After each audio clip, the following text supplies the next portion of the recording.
Have you ever noticed how something essential seems to be missing? A subtle but persistent feeling that you once knew something important that is now forgotten.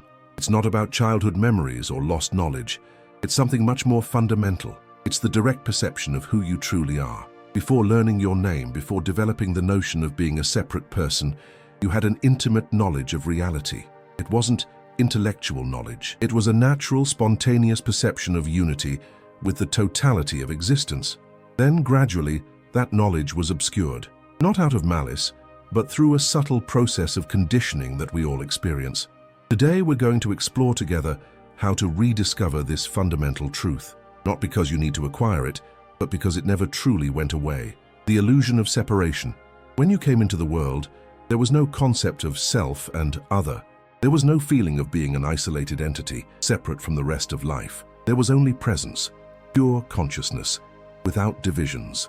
So, with good intentions, the teaching began. This is you. That is not you. Family, society, culture, all participated in this process of creating a separate identity. There was no intention to harm. It was simply the way humanity learned to function. But look closely. Where exactly do you end and the world begin? The answer seems obvious on your skin, doesn't it? Here is the body. There is everything else. But examine more deeply. The air you just breathed was outside a moment ago. Now it's inside. When exactly did it become you? The food you consumed today was separate from you this morning. Now it's part of your body's cells. Where is the dividing line? What we call you isn't really a separate thing. It's an ongoing process, a dance of energy and matter in constant exchange with everything around it. The boundary we imagine is conceptual, not real. It's useful for practical purposes, like the borders of a country on a map. But it's not an absolute truth. When you deeply believe you are a separate entity, a feeling of isolation naturally arises. How can I connect with the world if I am fundamentally separate from it? How can I experience true love if there is an insurmountable barrier between me and others? All the suffering of loneliness, alienation, and the feeling of not belonging originates from this erroneous identification with the limits of the body. It's as if you were a spirit trapped within a physical form, desperately trying to reach other forms across an immense abyss. But this separation is only conceptual. It's like learning to see an optical illusion. You see a snake, but it's just a rope. The rope has always been a rope. The perception of the snake is a misinterpretation, the war against reality. Something even more problematic happens when we identify ourselves as separate entities. We develop a compulsion to judge absolutely everything. This is good, that is bad. This should be this way. That shouldn't exist. Observe a young child before conceptual thought fully takes over. They don't judge the rain as bad and the sun as good. They simply experience what is happening. There is a natural openness to life as it is. But we quickly learn to divide every experience into desirable and undesirable. Pleasant sensations become goals to pursue. Unpleasant sensations become enemies to avoid. And so we begin a war against half of life. This is completely illogical when you really look at it. It's like wanting one side of a coin without the other, or trying to have mountains with peaks but no valleys. But that's exactly how we function. We spend our lives trying to eliminate everything we classify as negative and clinging to what we call positive. Life, however, doesn't work according to our preferences. The totality of existence includes birth and death, pleasure and pain, joy and sorrow. Not because something is wrong, but because that's how life expresses itself. A symphony can't only have high notes, can it? When you stop resisting half of the experience, something extraordinary happens. You discover that what you were calling problems were simply natural aspects of life. Resistance dissolves, and with it, much of the suffering. The tyranny of psychological time. There's another, even more devastating theft. We've been convinced that real life isn't happening now, but rather in some imagined future.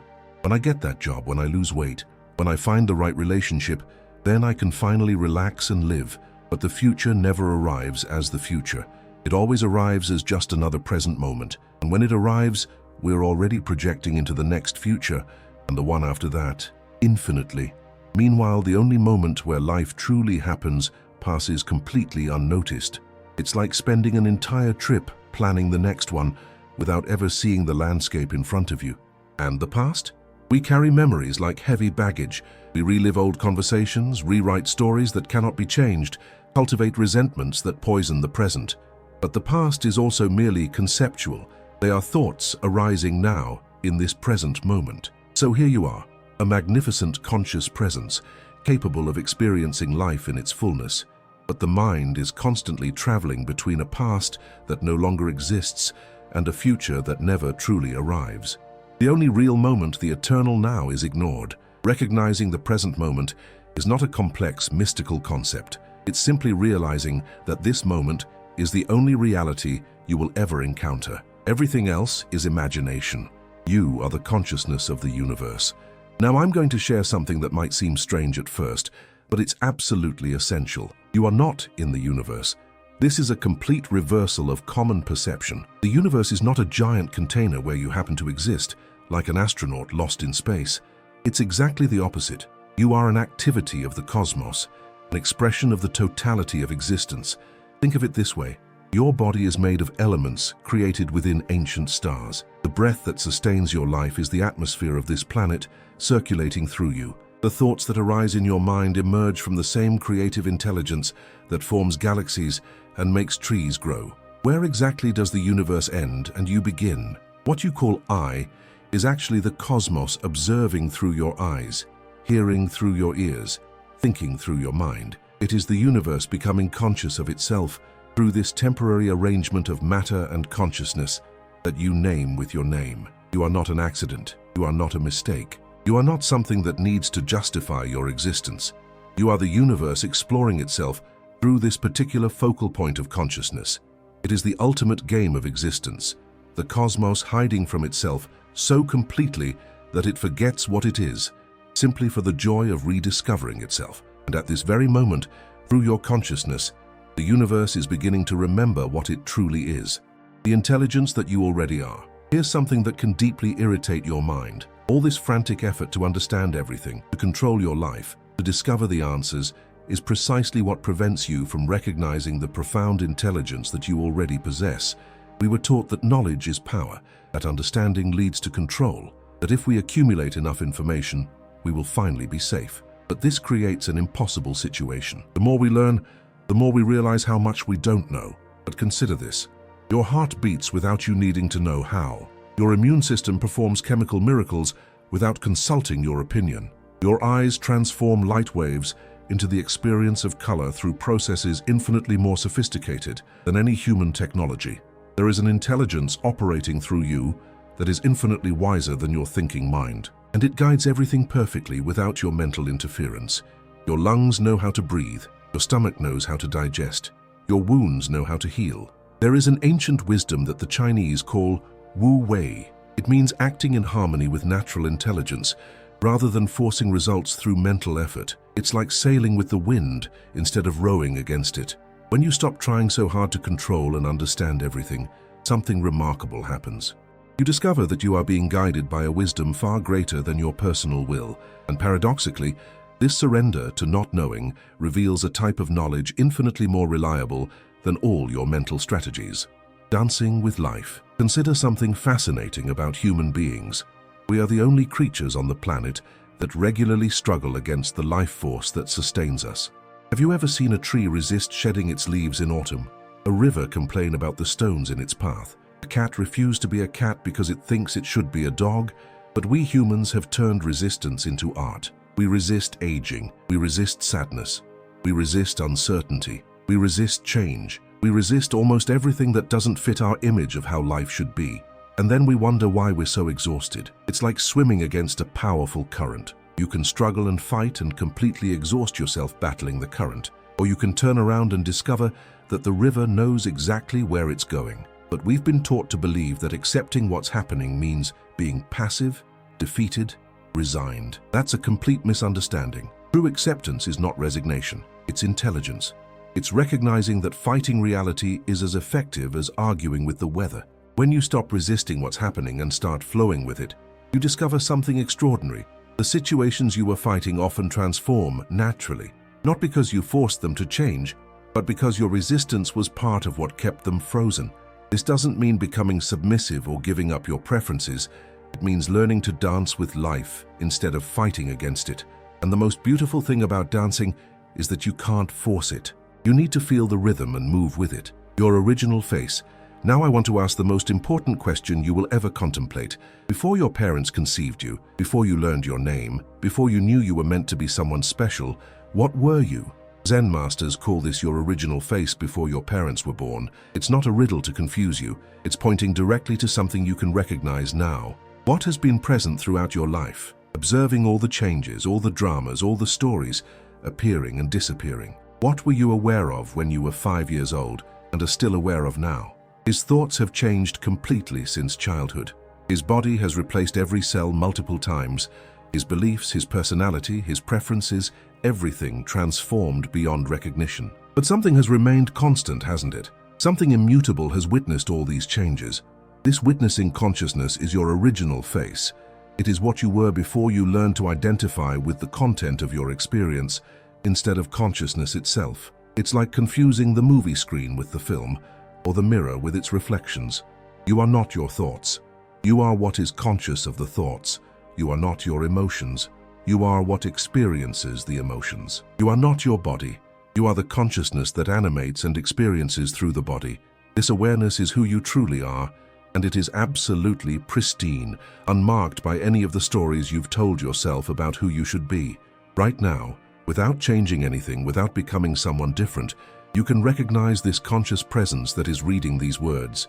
This is your original face. And it has been here all along, patiently waiting for you to stop looking everywhere else and simply notice what is already present. The final paradox. Here is the most delicious paradox of all human pursuit. You are desperately searching for something you never lost, trying to get somewhere you never left, trying to become someone you always were. It's like frantically searching for your glasses while they're on your nose. We created this elaborate mythology of the spiritual path, as if awakening were a distant destination that you could reach by accumulating enough hours of meditation, reading enough books, or following enough masters. But what if the very idea of a path to enlightenment is part of the problem? Think about it. If you already are what you're seeking, then any path that promises to take you there is actually leading you away from here. If you're already home, then any journey to get home is just a sophisticated form of wandering lost. This doesn't mean that spiritual practices are useless. They can be wonderful games, like playing music or dancing. But the moment you think they're going to take you somewhere you're not yet, you've completely missed the point. You don't meditate to become enlightened. You meditate because you are already enlightened, and it's a celebration of that. The pathless path is simply the recognition that what you are seeking is what is doing the seeking. The consciousness that wants to become self-aware is already perfectly aware. The consciousness that is trying to awaken is already fully awakened. So what's left to do? Nothing and everything. Because when you stop trying to get somewhere else, you can finally enjoy where you are. When you stop trying to become someone different, you can appreciate the magnificent being you've always been. The final recognition. And now we come to the final recognition, the ultimate reminder of what you forgot when you were born. Are you ready? Because once you truly see it, you can never completely unsee it again. Consciousness was never asleep. Presence was never lost. Its true nature was never broken, never damaged, never needed repairing, improving, or awakening. What happened was far more playful than that. Consciousness decided to play the most elaborate game of hide and seek with itself. It hid so completely in the game of being you that it forgot it was playing. It became so absorbed in the drama of being a separate person that it lost sight of its own infinite nature. Like an actor who gets so caught up in the role that he forgets he's acting. But the actor never really gets lost, does he? Behind every character, the same consciousness has always been present, always observing, always knowing. The wave never stopped being the ocean, even when it thought it was just a small separate elevation on the surface. Right now, as these words appear in your consciousness, that is it. Consciousness itself, spacious, present, knowing effortlessly, is what you truly are. Not thoughts about awakening, not feelings about enlightenment, not ideas about consciousness. A consciousness in which all thoughts, feelings, and ideas appear and disappear like clouds in an infinite sky. You're not having an experience of consciousness. You are consciousness temporarily experiencing itself as you, and consciousness is not awakened. It recognizes that it was only pretending to be asleep. This recognition doesn't require years of practice, perfect circumstances, or special knowledge. It's available now at this very moment as the simple knowledge that you exist, that you are conscious, that something is present to read these words. That's it. That's the whole secret. The invitation. So here we are. And what did we discover?